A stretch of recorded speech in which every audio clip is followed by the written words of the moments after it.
Hello friends, I am Gauri Shankar Ekwar and I welcome you in my video Privatization of Public Sector Bank Background, Meaning, Pros and Cons and Challenges. So before talking about privatization of public sector banks, let's just go back to nationalization of banks in India. So as we are aware that all the public sector banks were private banks before nationalization. In 1969, 14 banks were nationalized, which were owned and operated by private person. In 1980, six more banks were nationalized. So now the question is, why those private banks were nationalized when today we are talking about privatization of those nationalized or public sector banks? So as you must be aware that our the then Prime Minister and Finance Minister, Miss Indira Gandhi, she was a very dynamic and dominant Prime Minister of India. She wanted some bold and some needed reform in our economic growth. And as these banks were owned and operated by big corporate houses or industrial houses, so the credit was limited to urban centers or metro cities and to the rich people of India. So after this independence of India, the agriculture was given the prime importance, and to develop the agriculture infrastructure, there was a need for agriculture credit. But the credit was not available to agriculture because our 75% of population are based in rural areas where these banks were not there. So with this thought in mind, Miss Indira Gandhi then must have thought of about nationalization of these private sector banks. In fact, in the history of RBI, the volume 3, it was mentioned that this was the single most important economic decision taken by any government since 1947. Not even the reforms of 1991 are comparable in their consequences, political, social, and of course, economic. Now let's come to recapitalization of public sector bank. As we know that this is the major challenge for the government to recapitalize these banks. So that is the major reason behind privatization of these public sector banks. So let's just go back to the history that how much our government has funded this bank. So post nationalization of banks, approx 80% of assets of those private sector banks were transferred to the government. Till 2019, the government had infused total capital of rupees 3.15 lakh crore in last 5 to 10 years in the public sector banks. In financial year 2019-20, the government had allocated rupees 70,000 crore for recapitalization of public sector banks. In MY 2021-22, the government has allocated rupees 20,000 crore for recapitalization of public sector banks. So this is the brief history of the recapitalization of public sector bank, and we can see around 4 to 5 lakh the government has invested in last 10 to 15 years in the public sector bank. Now let's come to the meaning of privatization of public sector banks. So what will happen if these banks, the public sector bank, turn into private sector bank? So to monetize the asset and use for economic growth, to reduce the fiscal deficit and reduce burden of debt.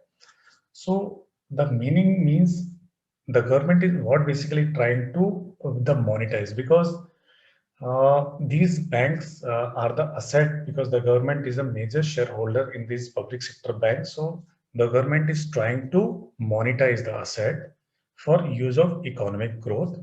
And with this reduction in the fiscal deficit and reduce the burden of debt. So now the meaning is basically when this privatization will happen, the government will take its stake in the public sector banks to the private players. Therefore, the government will not be the owner of these public sector bank. In other words, no interfere from the government in appointment of top executive means no more direct political influence. As we are aware that now, as of now, in the public sector bank, the top executive like DMDs or ED and the managing director or chairman are appointed by the government. So to some extent, there is some political influence, but if the banks, the public sector bank are privatized, then there will not be the political influence. It will be there, but more or less very less. Then no capital from government.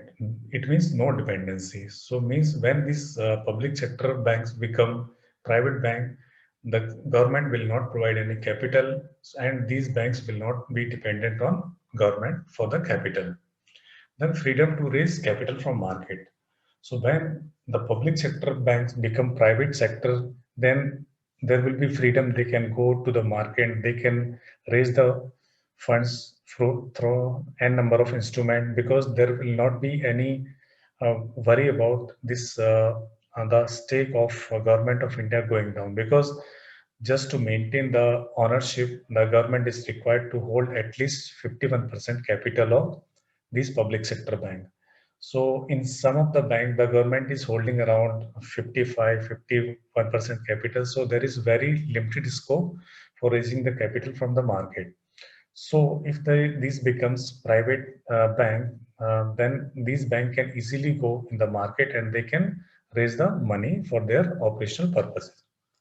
Then freedom to do business, design internal policies, including HR policies and pay structure. So once this public sector becomes a private sector bank, then they will be having the freedom to design their internal policy for opening up the branches, design the internal policies, including HR policies and pay structure. Now, let's just have a look on the performance of public sector banks versus private sector bank in last 3 years. I have taken this data from the report on trends and progress of banking in India 2019-20 by RBI. This report has come in December 2020. So I have taken the data of 3 years, last 3 years. So if we see the GNPA ratio, that is the gross NPA ratio. So if we see in this 2018 for the private sector bank, the GNP ratio is around 4%, whereas the same is for public sector bank is around 12%. So if we compare the GNP ratio, there is a huge difference, though it is coming down. So there is a slight improvement in 2020, but the GNPA ratio remains higher side for the public sector bank. Then CRAR. So CRAR, if we see the CRAR of 2019 and 20, the CRAR of private sector bank is around 16.1%, whereas the public sector banks, it is 12.2%. So again, the CRAR is also higher side for the private sector bank. Now the slippage ratio. So if we see in 2018-19, the slippage ratio is around double in public sector bank, though it has come down or it has become equal to the private sector bank because the focus has been on the recovery, and there is a major reforms which has brought by the government for recovery of debts. So the banks are also become very active in recovering their assets. So the slippage ratio has also come down. So in 2020, both the private sector bank as well as public sector bank both are having the slippage ratio of around 4%. Now the return on asset. So this is the major consideration for the government, return on asset and return on equity. So if we see in the last 2 years, whereas the private sector bank, they are contributing the positive return on asset, the public sector banks, they are contributing the negative return on assets in both this thing, the return of equity and return on assets. So in 2019, the return on equity for private banks was 5.45, whereas it was negative 11.44 for public sector bank, and the same is 3.30 and minus 4.16. So these are the indicators how the private banks are performing and public sector banks are performing, and why the government is thinking to privatize those public sector bank. Now, next, let's see the liquidity coverage ratio. So liquidity coverage ratio is also remain higher side in last 2 years. However, in last 2020, it has it is higher side for the public sector bank. Then share in rural lending. So this is the very important parameter, and it gives an indication why these public sector banks are required in our Indian economy. So if we see the share of rural lending in 2018, the private sector banks were lending 10%, and the 70% was coming from public sector bank. Though it is increasing in private sector bank and it is decreasing in public sector bank, however, there is a we can easily say that the rural lending is basically dominated by the public sector bank. So because these are the instrument, and these are those banks are having the branches like State Bank of India, Bank of Baroda, Punjab National Bank.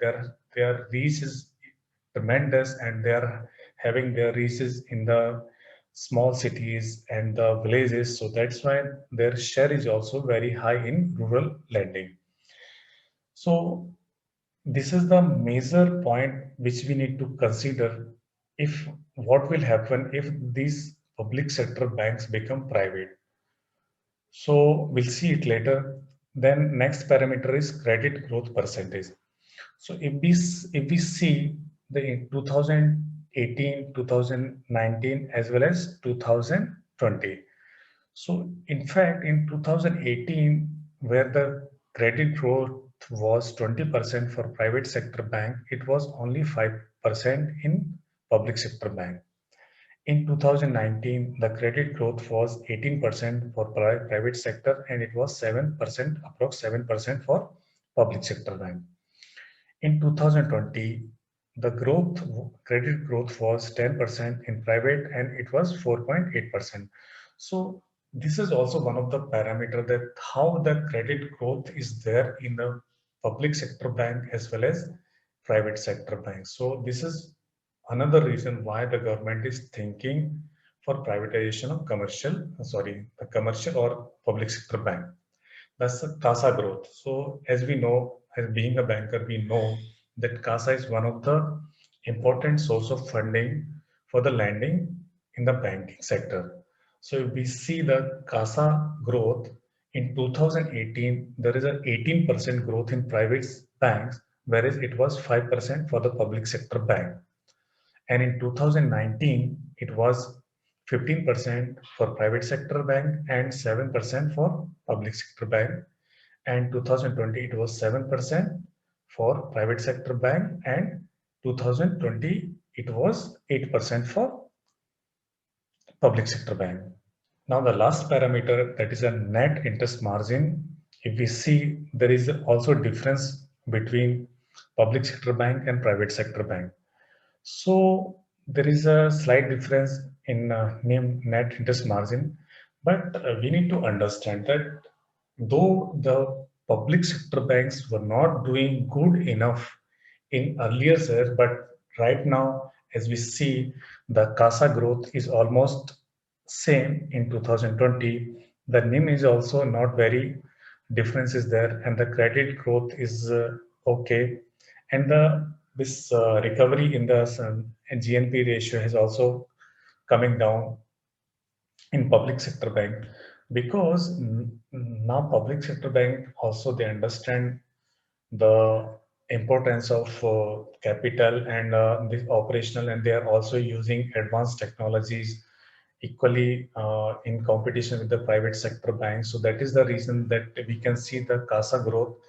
This is 8% for the public sector bank in 2020, where it is 7%. So because now the public sector bank, they are equally competitive and they are equally dominant in CASA, because now they have their presence on internet, application based banking. So they are equally good now. So let's go to our next slide. Now see the benefits of privatization. So as in our last slide, we could see that there is a profitability in private sector banks, and the on an average this there is a loss in last 3 years for the public sector bank. So when the management changes, and because these private sector banks are running by these promoters or like management, so the focus is always on the banking and the business. So they are not focused on the social banking, but they are mainly focused on profit making banking. So this will another give a boost to these banks to earn profit, because the focus will be on profit ventures. Next is technological advancement. So because of the private sector, they are more dynamic, and they have policies, and they can easily change the policy, and they can bring new talent, and they can accordingly they can design the pay structure for the people. So they are also much ahead in terms of technology. But again, today almost this public sector bank, they are equally good in this technology. So they are they are not behind in terms of technology. But if we see in the last 10 to 5 years, definitely the private sector banks were ahead of technology, and public sector banks were behind. But so this is another benefit, because they are very techno savvy, and they take this they recruit IT expert, and they do research and development in technology. So this is another benefit. And then business rationalization. So the main thing in the private sector bank is they will not have any branch where they are not earning any money. But in case of public sector bank, because just to promote social infrastructure, just to promote financial inclusion, and to reach people, many banks they are running the branches, and they are loss making branches. But just to implement the government scheme, just to implement the various scheme, and just to promote the financial inclusion, they are operating in those areas where they are not making any profit. So once the privatization is done, so the business rationalization will also happen. So it will also reduce their expenditure, and the profitability will go up. Then lesser political influence. As we know that the top management right now, the top management of this public sector bank, they are appointed by the government of India, like EDs, DMD, and MDs or chairman. So there is some amount of political influence involved in this process. So once they become the private, then there will be lesser political influence. Then freedom to operate and raise capital. So these banks, once they become private bank, they will have the freedom to raise the capital, because there will not be any limitation in terms of minimum shareholding by the government of India. So they can go as per their requirement, and they can raise the capital from the market. Competitive pay structure. Right now, this pay structure in public sector bank, it is governed by this IBA, that is Indian Banks Association. But so they are not able to on this design the pay structure as per the qualification or experience or the talent of the staff.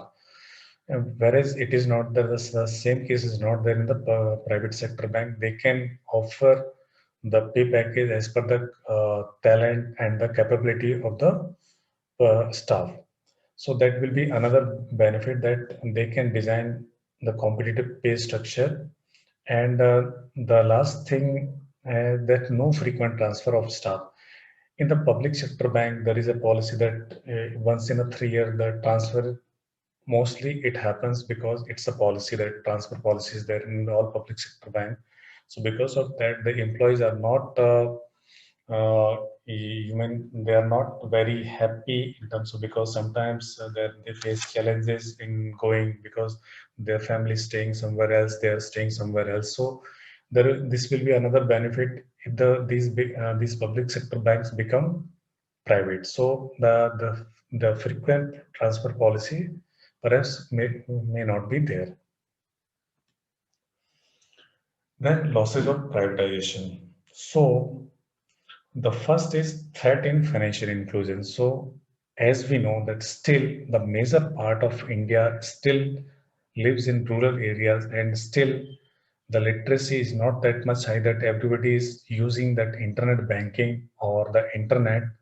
So just to promote the financial inclusion and to reach the needy people, we need public sector banks, because it is not only the business, it is the social cause, and it is social upliftment of the people, to spread the financial awareness and just to provide the structured product for their need. So there will be threats in financial inclusion. Then difficulty for various government scheme, like from time to time the government launched various scheme like Jandan, PPF, saving, Sukanya Samriddhi account, etc. Though these schemes are also implemented by private sector bank, but these public sector banks are the main instrument for implementing this kind of scheme. So if there will be no public sector bank, then private sector bank, because especially when these banks are not having presence in the rural areas, or like the tier 3 or tier 4 cities, then there will be difficulties in implementation of this kind of scheme. Then adverse impact on reservation quota. There may be some impact, adverse impact on reservation, because the public sector bank, they follow the reservation policy for SC, ST, physically challenged people. So private banks do also follow sometime, but there is no kind of stipulation for private sector, so they are free to implement this kind of reservation quota. Then again, the public sector bank, the people feel job security, because they know at least if they are above the average performer, unless they are not doing any blunder in this job role, at least their job is secure. But in the private sector bank, the job security compared to less, because if people are not competent, if they face any challenge, or they are not able to deliver, the pink slip is ready for them. So the loss of job security is there in the private sector banks. Then disproportion of income. Right now in public sector bank, the income of the officer, it is as per their grade. But in private sector, it may happen that the junior officer might be getting more salary compared to his senior. So it is dependent on the negotiation or on the internal policy of the private banks. How do they hire the people and they offer the paychecks? Then loss of government support and confidence. Even though there are many private sector banks which are available in the rural areas, or like tier 2 or tier 3 cities, but still people have confidence in public sector bank like State Bank of India, Bank of Baroda, Punjab National Bank. So they have the confidence in these kind of institutions. So because they understand that their money is safe. But in private sector bank, though there is the government always support, but still the confidence is not there in the large part of the population. Then the negative impact on especially able people. There may be some negative impact because I'm saying maybe it may not also because it is depends on the organization to organization how organization formulate the policy. But in public sector banks there is policy for physically challenged people also, so they there is this upliftment of these kind of people. So it is not always a business, but the public sector bank, because they are the instrument of policy implementation for government of India also. So they recruit the people from all the society, so that there is a upliftment from each and every uh, corner of the society. Then adverse effects on poor classes. So if we know these private sector banks, they are majorly located in major or metro cities, or in fact in tier 2 or tier 3 cities. But there is still gap in rural areas and tier 3 cities where these private sector banks are not there. So if we are converting or we are privatizing these public sector banks into private sector bank, then there will be adverse effect on poor classes. So like the agriculture credit might not be available as it is available right now through the public sector banks. Now, key challenges in privatization. So, what are the challenges which the government may face while doing the privatization? So, first is bank and trade unions. So, there are so many unions in the this public sector banks and trade unions which are not ready to accept this offer very easily. So there will be this protest from a trade. There might be some protest from trade union or bank union. Then political changes. So as we know, in India, there are not only two parties. That one is the left and second is the right. There are a number of parties. There are many regional parties. So and they're having very strong presence in different parts of the country. So when this kind of decision, there will be a lot of this reservation from these political parties. So there will be another challenge how the government is selling through this concept. The another challenge would be terms of sales. So now the government, the challenge is how the terms of sale would be designed. So what be the terms and condition, like if the pension is there, so whether it will be continued or the branches are there, so whether these banks will be required to open the branches in the rural areas, or they can easily just rationalize their branches and they can simply close down the rural area branches. So the terms of sale is also very important, and these are a very key challenge for the government. Then selection of banks. So now there is a always challenge for a government which bank should be privatized, because if the government is simply looking on the value, so now, and right now almost all the public sector bank, they are trading less than their book value in the stock market. So now, and again, there are many challenges, like there are some sick banks, some are healthy banks, some are domestic, some are international. So these are also challenges. So which bank to be uh, a candidate for privatization? The next is protest from general public. Because as I mentioned in my earlier slide, because this right now, the public sector bank, there are having some reservation policy, OBC for SC, ST, for physically challenged people. So maybe the general public also, they may come for protest for, because when this privatization is there, so there may be or may not be this kind of reservation. The possible candidates for privatization. So again, it's again big question mark. But again, because the government may think it is a big versus small bank, healthy versus sick bank, listed versus unlisted bank, domestic versus international bank, PCA versus non-PCA bank.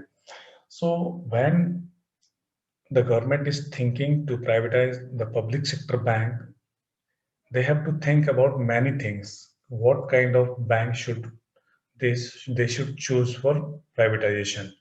Because uh, there is some banks are regional bank also. They are not having the presence in the all India, and they are dominated in some part of the country.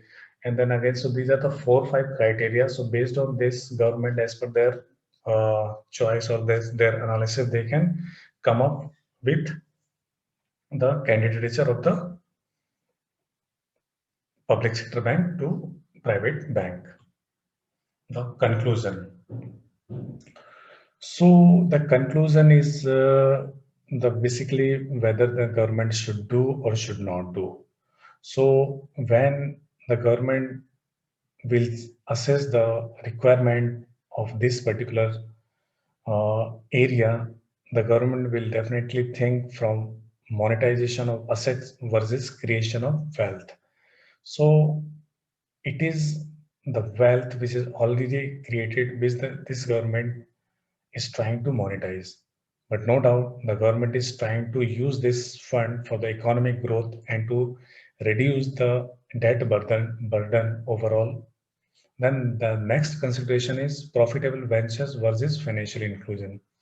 So government should also see whether it is always profitability which is matter, or it is the financial inclusion or the reach of the credit to the needy people. And the government should have some policies or some structures so that after privatization of these banks, the credit goes to the needy people. Then third is industrial development versus social development. So again, as I mentioned in my earlier slide, that the public sector banks are having the branches in areas where there is, in terms of business, they are not making the profit, but definitely they are contributing. They are providing the credit. They are opening the account. They are providing they are implementing the various scheme for the government of India, like Jandan account, and many government business they are promoting. So even though there is not industrial development, but social development, definitely these public sector banks are promoting. The next is urban versus rural development. So, as I mentioned, that the private sector banks are mostly focused in the urban areas because they are the big center of the business, because industries are there, rich people are staying in these urban center. But still the rural development is also required because it is the final the India which is these rural people also need the credit. So again, the urban versus rural development is also a consideration. Then paycheck versus job security. So yes, in terms of pay package, the private sector banks, no doubt, they must be paying higher amount, better amount to their employees. But definitely, still people think, and it is right that there is much job security in the public sector bank, because if people employees are doing better, and if they are doing averagely better, they feel security and they know.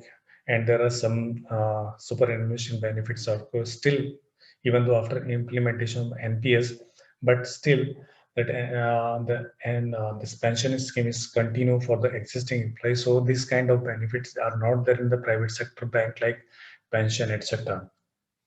Now the last thing is performers versus supporters. So where the private sector banks or any organization, they always look for the performers who can generate the income, who can bring the business for the entity. But in the public sector organization, it is not always the business, it is always, sometimes it is social upliftment of the people of the society, which the public sector bank do through their business environment and business efforts. So this is all from my side. Thank you. Thank you for watching my video. Thanks a lot.